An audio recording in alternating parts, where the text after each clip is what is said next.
Hi everyone, welcome back to another board game tier list. Talking another Seven Wonders expansion today. This time the Babel expansion. So this one came out after Cities and Leaders. It is in a lot of ways probably the least favorite expansion of the ones that my family owns, which is maybe unfair because it's not a bad expansion. It's just it can be, I think, frustrating at times. So I guess we just don't like it as much as the other ones because it's just a lot to play with all of them at once, so sometimes it's the one that gets cut. But it does add a couple interesting mechanics, so it should be fun to talk about. I'm kind of excited because I don't know exactly where I'm going to land on some of these.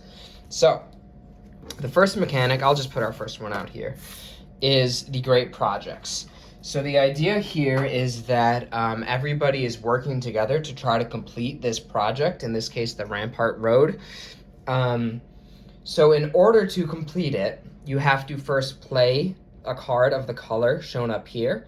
And then when you play a card of that color, you pay the corresponding additional price, in this case, 1 stone and 1 money. And then you would start, I think it's 1 per player of these things out here. If you do that, you get to take one of these little participation token things. Then at the end of the age, so I should specify, you get 1 of these for each age. At the end of the age, if all of these have been taken, then the project is completed. Awesome. And then everybody who takes one of these gets the reward shown in the bottom right. And if you take multiple, you get it multiple times. If not all of these are taken, then the project is not completed. Anybody who does have one is safe. Anybody who doesn't have one gets the punishment in the bottom left. So, it's very interesting. One of these 2 things will come into effect. Either way, you're going to benefit from having these. The Babel expansion, it does kind of make you prioritize cards of specific colors. So that's another reason that like cities and leaders, like city cards can be somewhat weaker sometimes because they don't combo with things like this. So anyways, Rampart Road is our first one. I like this one a lot. I actually really like the yellow ones in general. But definitely first age. I like to build yellow cards like the marketplace and the trading posts to kind of help build your engine. And then, or you can do the tavern, which gives you money, so you immediately have that to pay this. You just need the stone. But then I think the reward at the end is really nice. For money is probably going to be better value than whatever this is. And you'll just be really set with, especially if you get more than 1 of these, you'll be really set with a lot of money going into the second age. If you're playing with leaders as well, you're set up to build your leaders. And then, I mean, this is really bad, losing all your money. You definitely don't want to do that. So if I see Rampart Road coming out, I want to participate in it. Let's just put that in S. Okay. Belvedere. This one, you have to play a blue card, pay a money and a clay. If you complete it, then you get this thing, which means you get to construct a stage of your wonder for free. Not all of them, but you get this token, which you can then use on a later turn. So probably for your 3rd wonder stage, since that's the most expensive. If you don't do it, you would have to lose a military card. So, yeah, you would just discard one that you've already built. And then there's also, I think there's punishment tokens. If you don't have a military card, you would just like take a -1 point thing. If I'm remembering that correctly. So, I don't like this one nearly as much. If you watched my age 1 tier list, you'll know I don't really want to build blue cards in the first age. I don't think this reward is as valuable as for money. That 1 wonder stage probably isn't going to cost you that much if you have a good resource engine going. And you may or may not even build a red card in the first stage, so that doesn't even feel as costly as the one over there. So if this comes out, I'm not very motivated to go for it. Let's go F. Double walls. So this one you have to build a red and pay 1 money. So already interesting, that's cheaper than the other ones, which is a bonus. If it succeeds and you have participated, you get an extra 1 point military token. If not, the punishment is you would place this over your wonder board and you would lose whatever your starting resource is. So that's kind of nasty to lose your starting resource for the whole game. I mean, this is just, in theory, it's just 1 point. Sometimes it can combo really well with other things. But especially because, like, if you're building military, you're obviously expecting to get these anyways. So, like, if you have a leader like Alexander, this one's really nice. I'm going to put that in A. I don't think it's as much of just, like, an easy, as Rampart. I'm going to go for this as Rampart Road, but it's good and it's cheap, so. Okay, factory. This one you have to build a brown card, which, love that, because obviously you're probably going to do that in the first stage. And then you also have to pay 2 money, which is a bit pricey, but potentially, in some ways, easier than the resources.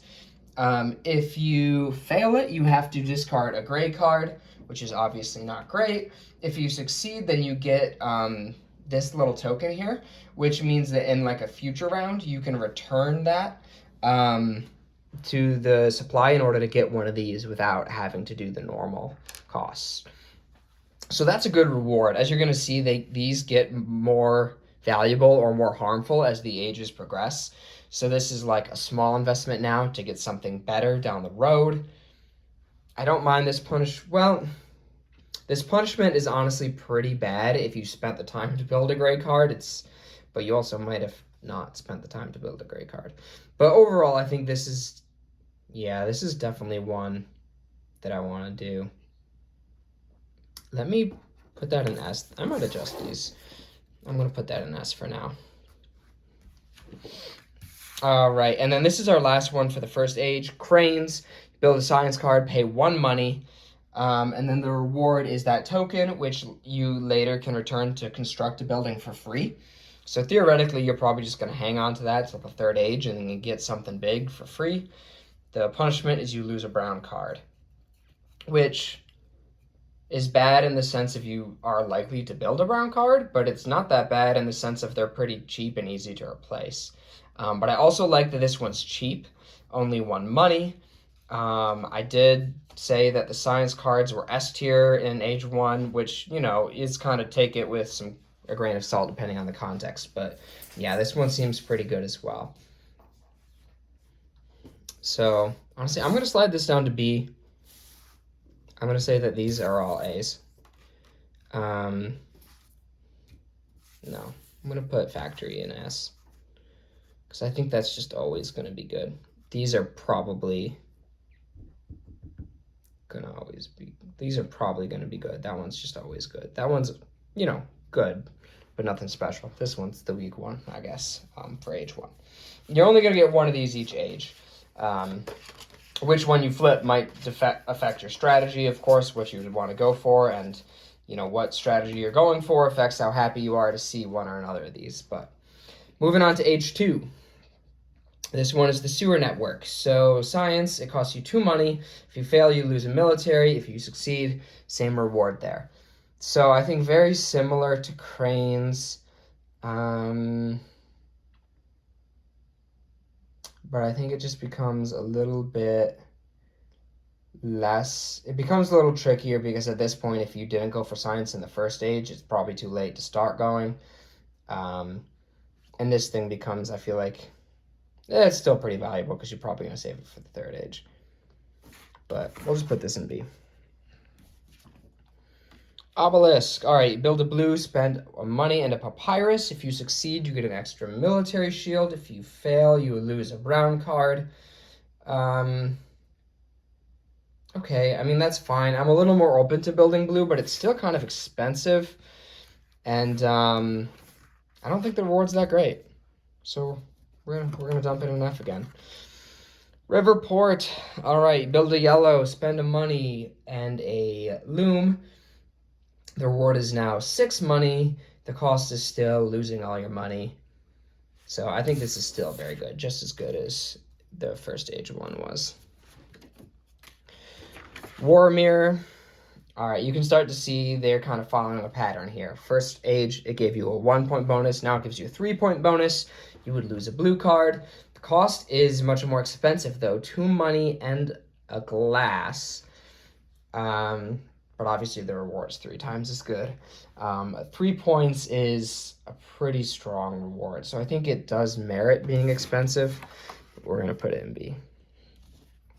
And last but not least, this brown one, Smelter. Pay a brown and spend 2 money, which interestingly is the same cost, same punishment. Now this one gives you a token that'll give you 1 point for each wonder stage you complete. So likely a 3-pointer at the end of the game if you complete all your stages and you have a standard wonder that's 3 points. Obviously can vary. It could be more likely to be less than more, but brown cards are I'm a little less excited about them at this point, but still probably want them. Yeah, I don't know. Let me go S, I guess. That seems pretty strong, actually. All right, so there's our second age ones. And now for the third age. Giant Trebuchet. So very expensive. 5 money and a lumber. Now this reward is probably the best reward that there is. A whole 5 points is big. If you fail, you lose all your money, which in some ways is less costly now because the game's over, so you don't need money to build stuff anymore. It is costly because at the end of the game, you get a point for every 3 money you have. So depending on how you're playing it, that might cost you nothing, or it might cost you a lot of points. Man, that's just so expensive, though. I think I'm going to put it in C. I'm not happy when this one comes out because I don't want to pay 5 money and a lumber on top of the resource cost of the military card.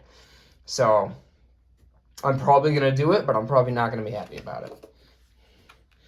All right, Archives. Build a green and spend 4 money. If you fail, you lose a blue card. If you succeed, you get this token, which is a 3-point bonus for every set that you have.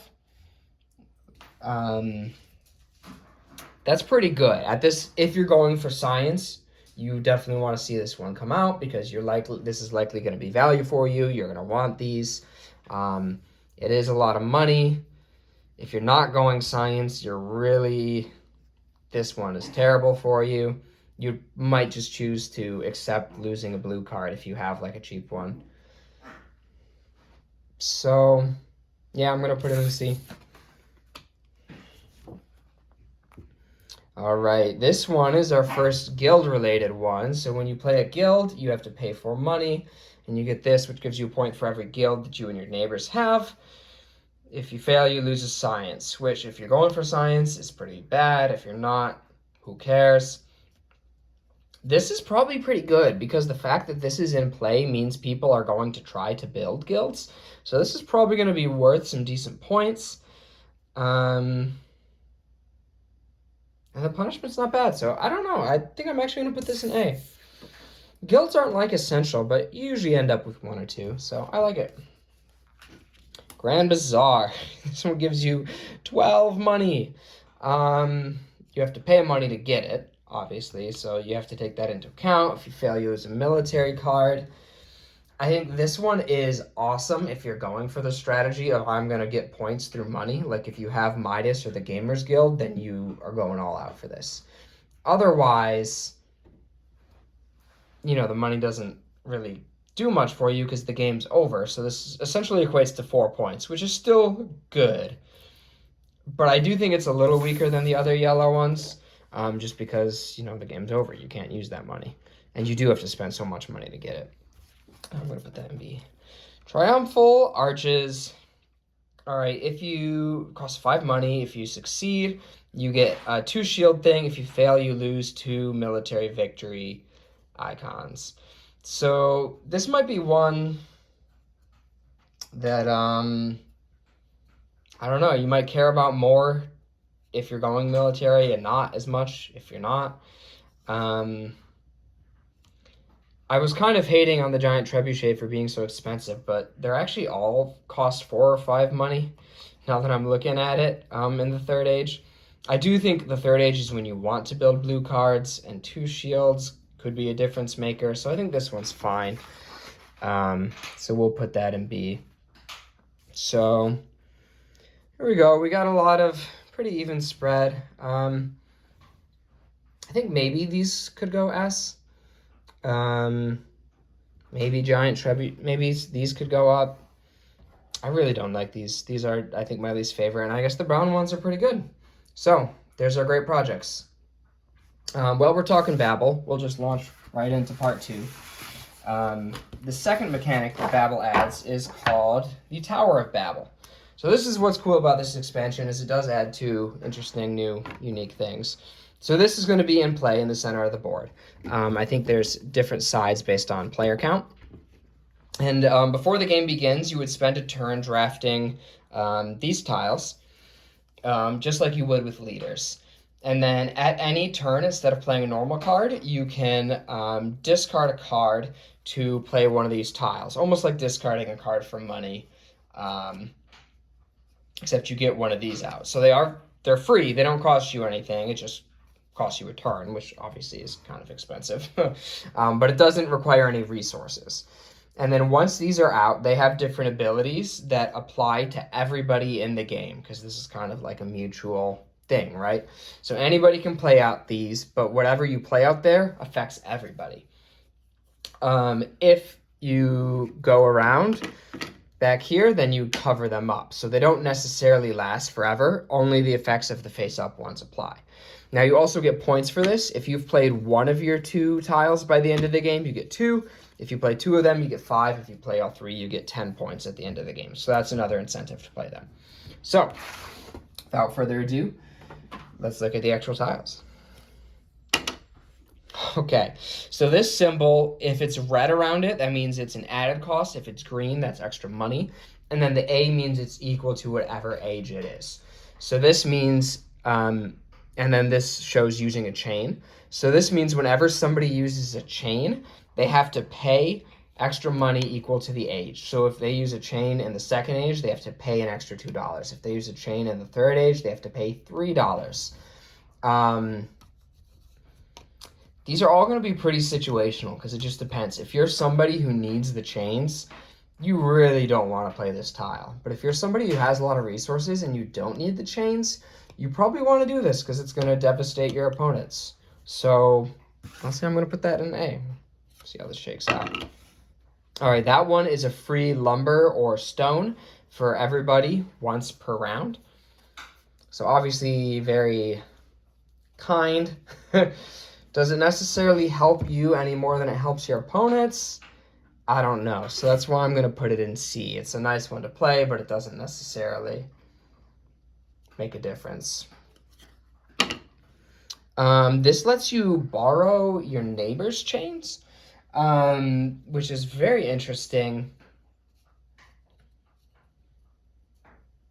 I guess it's kind of like this one where you want to play it if your neighbors have more chains and you don't, but you also actually want to use the chains. It's kind of weird, but I do think that's just solid. Probably going to be helpful, hopefully. All right, this one is like a marketplace for everybody. When you're buying gray from your neighbors, you get a 1 coin discount.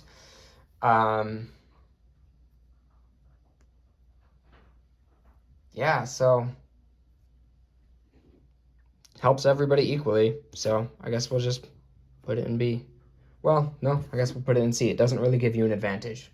Basically, spending your turn to do that is probably 2 points. But then again, I think it can be a big deal. If your neighbors have gray cards and you don't, that's going to help you a lot more than it's going to help them. So I'll put that in B. All right, wonder stages are free.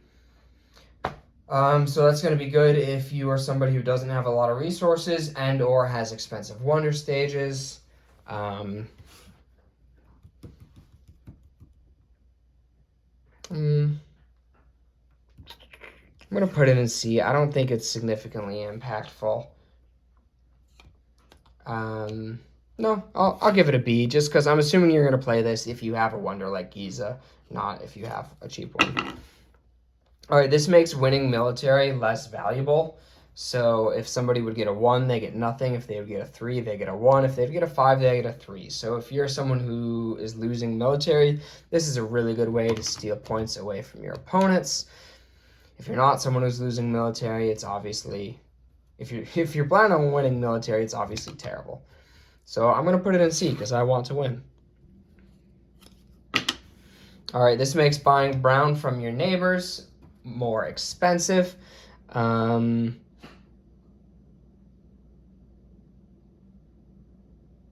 So I guess that'll be a B. I guess it's good if you have a lot of brown that you don't need to buy from your neighbors, and then it hurts your neighbors more. All right, this one takes the double brown and the choice brown cards out of play and rewards only the single browns. So if you have single browns and your opponents have this is devastating. I'm going to put it in C only because I don't think that's how you want to play the game. You don't want to have these cards. You want to have these. So if you're playing that, kind of feels like something went wrong. All right, 1 free gray resource a turn for anybody. So I'm going to put that in B. Similar logic to this one. Makes gray resources more expensive. Again, similar to this one. Makes playing military cards more expensive, equal to whatever age that we're in. I guess there's a couple ways to look at this. You could look at this as something you play when you're not going for military to punish the people you are, or you could play it when you're winning military and you don't want your opponents to catch up with you. So I guess I'm going to put in A because of the flexibility. I guess nothing's really jumped out to me as being S or F. It just feels like they're all kind of just dependent on the scenario. And they all help everybody, so it's kind of hard to say that it's going to make a big difference for you or not. Adds attacks to blue cards. This one I don't really care about. Okay, here's my first F. I don't care about that one because blue cards are not normally like the centerpiece of somebody's strategy. It's kind of something that normally everybody plays some blue cards, so I don't think that's really going to hurt people significantly or help you significantly. Okay, this is the worst tile in the game. This is why we don't play with this expansion sometimes, because this is just rude. It takes all of these cards out of play. And unfortunately, I have to put this... If you're not somebody who has these, this is so powerful. But also, you probably want to have these. I guess I'll just put it in B. Adds attacks equal to the age for building wonder stages. I think that one is maybe not as harmful as like this, but at the same time, I think if you're doing a good job, I like to try to get my wonder stages built by the end of age 2 so I can focus on powerful cards in age 3. And so if you're in that situation, this is kind of nice because your wonder is complete, so you don't have to worry about it. That just strictly hurts other people. So I think that's pretty good. Gives you a 5 money bonus for playing a guild. I think that's C. I don't think it really helps you more than anyone else. Guilds are kind of an equal opportunity thing, so it's kind of just a friendly card. But unless you have like a leader that, you know, gives you points for guilds, then it would be worth playing. But otherwise, it's kind of just whatever. All right, that's going to go here, just like some of the other resource ones. That's going to go in C, just like this one up here. I hope we don't run out of space here. This one is the opposite of this. It gives you money equal to the age for using chains. So basically, if you're going for science, this is like Omega tier because you're probably leaning into chains. If you're not, this is probably terrible because you don't want the people who are to get it. I'm going to put it in A because I'm assuming if you're playing it, it's going to be really helpful for you. This turns -1 into -2. So this is one that you want if you think you're going to win military. It just hurts your opponents some more. It doesn't really help you, but it hurts your opponents. So I'll put it in B because I think you do want to win military, but yeah. All right, this changes the cost of blue cards. Instead of paying resources, you pay money equal to the number of resources shown. So if it would cost 6 resources to build the blue card, now it costs 6 money. And I think that's F. I think that probably makes it harder to build the cards, not easier. And I think it's like this one. It doesn't really... Who cares? Same thing for guilds. Probably even worse because guilds are probably kind of more hit or miss. This turns a single brown into an infinite brown. So if you built like a 1 lumber card, that's now infinite lumber. So really good if you built those cards. I'm going to put it here on the logic that you don't really want to build those cards. All right, this makes red cards free.